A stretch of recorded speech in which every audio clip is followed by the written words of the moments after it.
Hi everyone and welcome. We're out here in my garden and it's a beautiful sunny day, the day before Thanksgiving, and it's actually kind of warm. It's around 55 degrees today, and I wanted to take advantage of this warm weather to tend to something that's been kind of giving me a little bit of angst. It's my outdoor worm bin, and I'm gonna just pan the camera down here a little bit so we can all see what I'm talking about. Alright, so now this worm bin has been in effect for, gosh, I don't even know, a couple months now, and it's finally getting cool enough that it's making me worry a little bit about whether or not the worms inside are safe. So I wanted to kind of beef up the insulation in this container a bit, and it's also been 21 days since I last fed this one, so I've got a couple beaten up pumpkins over there that I wanted to add to the already existing pumpkin that's in here now. The pumpkin that's in here now already was fed 21 days ago, and it's been pretty nicely consumed.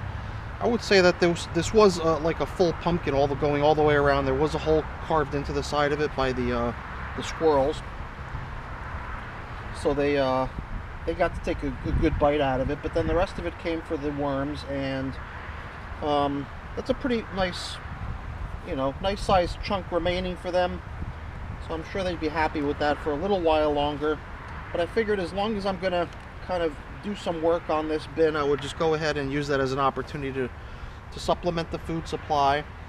And at the same time, I'd also like to try to surround the contents of the bin with those pizza boxes that you see down there as insulation to go around the edge. So hopefully those 3 pizza boxes are enough to allow me to coat the inside of the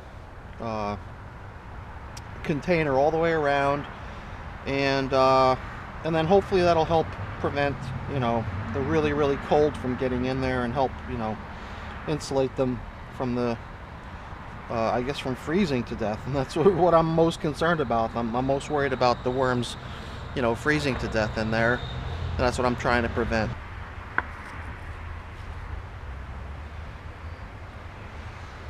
Alright, so now to make it a little easier to see what I'm doing here, I grabbed this pot just so I can sort of extract some of the material that's in here already, and hopefully make it a little bit easier for me to install the insulation. So I wanted to just sort of use this pot as a temporary holding pen for a lot of this plant material that was really the stuff that came out of my garden.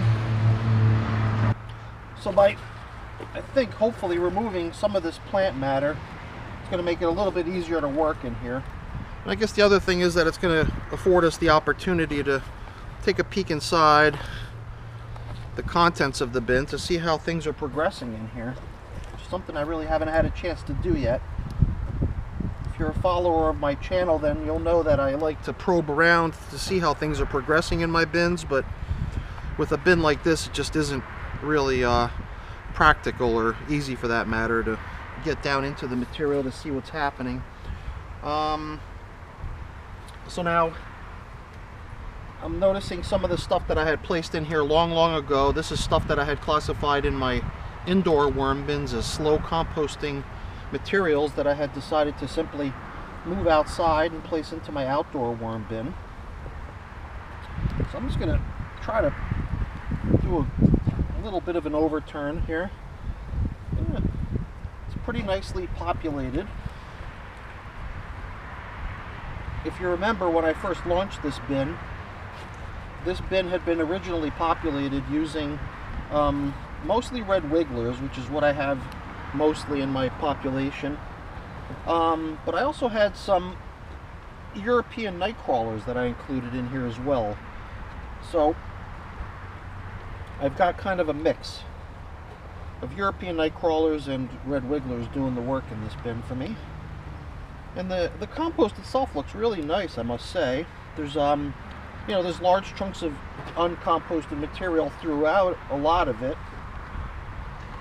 but in large part it's pretty nicely composted stuff, and it's a little bit damp. A nice comfortable space that the worms probably really enjoy. And I mean, this wad that I'm kind of creating here in the middle is clearly still full of a lot of uncomposted material.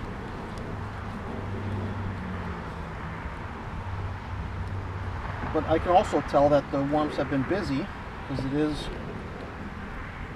pretty densely packed with vermicompost. So this is definitely a nice comfortable space for them, I would think. Alright, so I've created a nice little edge around the perimeter here. So my idea was to take those pizza boxes and just jam them down into here to serve as sort of an edge insulation, an outer perimeter insulation. So I'm going to grab one of these boxes over here, and see there's still breadcrumbs inside and everything else. So I didn't really do anything special to, you know, prep these things. I just grabbed them and figured I'd get to work. Now I guess one option would be to leave it doubled up, but I wonder if that's going to make it difficult for me to form it to make it fit the inner contour of the container. So I think, in anticipation that it would probably be easier to handle it as a single layer, I'm not going to fold it in half. I'm going to leave it this way, and then, you know, hopefully it allows me to wrap around more than once the entire inner circumference of the container. But I'm assuming that this is just going to make it a lot easier for me to handle than if it were double. So I mean, one box made it around 3/4 of the way around, if not more, which is pretty decent. I like that. So yeah, I like what we got here.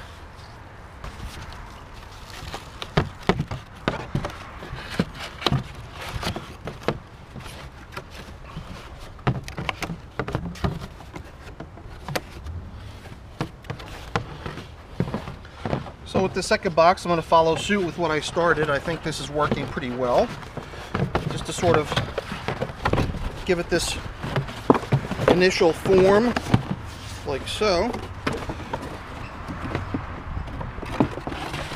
I'm just going to put it on the opposite side of the container. So like here and here, we've already got double insulated. And I'm wondering if maybe what I should try to do is try to go one part of the way, halfway around here, double insulated, and then this last section here will be double insulated here, because here the two ends match up almost exactly. And that'll provide us a nice double insulated cardboard layer all the way around. So we'll get this last one set up the same way to complete the insulation wall.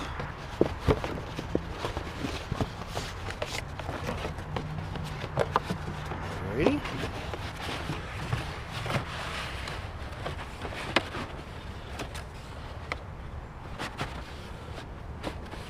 Just gonna try to jam it down to make sure I'm all the way down, all the way around. This is pretty good.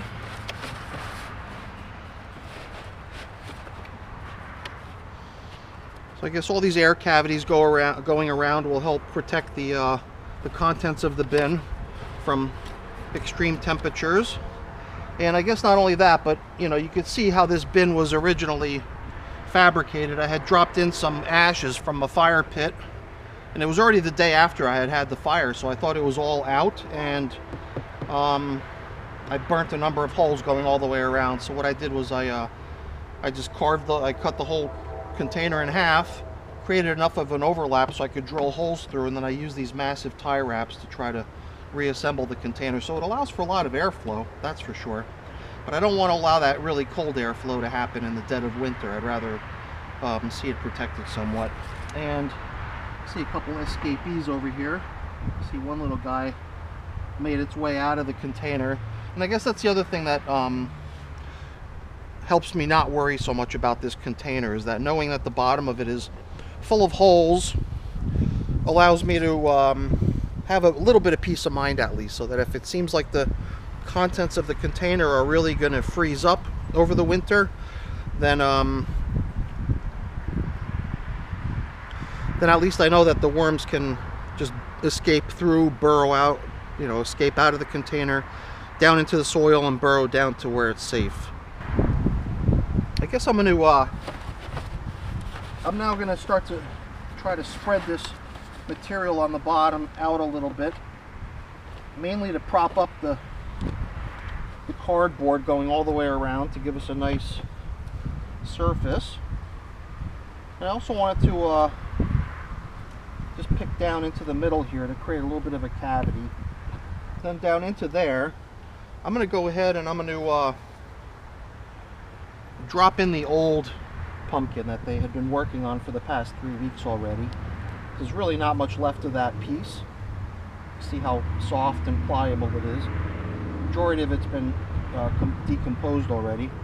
I guess I'll put this stem aside for now. So before I put in the 2 new fresh pumpkins, I'm going to try something here, and I don't know if anyone else out there watching has ever tried this, but I've got a fair amount of twine that I had used to support the plants in my garden, and I was curious to see if the stuff would be eaten by the worms. So I wanted to grab a handful of it, and you know, not knowing if it's really going to work or not, I didn't want to put the entire amount in, so I guess I'll go with maybe half of the amount that I have here, even though it is a pretty fair amount. And I'm going to lay that in here, and it's going to, you know, serve not only as a bedding, I think, and kind of a carbon food source as well. Hopefully it'll also serve as just a way to allow it to have like more air pockets and more, you know, better airflow throughout the material. So now something else that I was going to include in here, which I didn't really show earlier when I was kind of showing you around all the different stuff that I was preparing with here, was a bunch of leaves. And my garden is still, as you saw earlier, covered in leaves. Actually, I've still got a large tree overhead that still hasn't dropped all of its leaves yet, so I'll be collecting leaves soon. But for now, I've got a garden full of them. My whole yard is full of them. So I'm just going to lay down 1 full pot of this leafy mix over here. Different types of leaves. Let's see if I can hang on to this for now.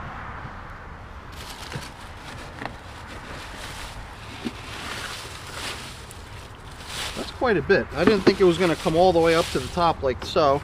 And I'm sure it'll settle over time, because it's pretty compressible. But I'm sure that that's also going to help a lot in terms of, you know, providing the worms with some protection from the cold. So I guess what I'm really curious of is, you know, if we do have a whole bunch of leaves resting on top of where all the worms are right now, are they going to come up for some of this partially composted stuff, like these garden scraps that I had extracted earlier? And I'm sure there's still some worms that got caught up in that material,